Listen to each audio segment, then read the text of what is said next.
plenty of developments tonight from the state capitol, where Governor Hochul has revealed her legislative priorities for the year in her first State of the State address since winning a full term in office. And our senior reporter, Tara Rosenblum, is in Albany tonight with the highlights. Tara.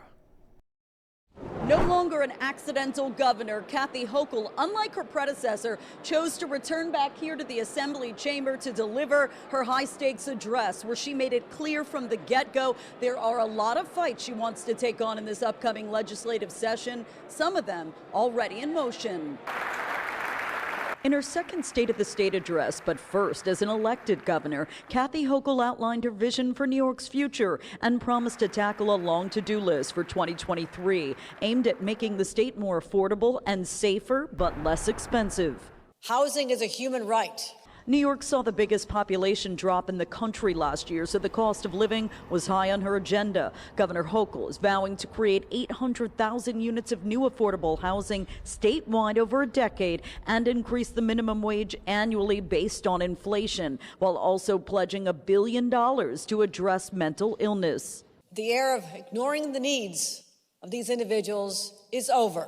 When it comes to law and order, Governor Hochul stood by the state's controversial cash bail laws, but left room for tweaks. That the bail reform law as written leaves room for improvement. Local Republicans responded with skepticism. I do not believe that it's going to improve the quality of life of our residents. While most of the Democrats who hold veto-proof supermajorities in both chambers applauded her plans.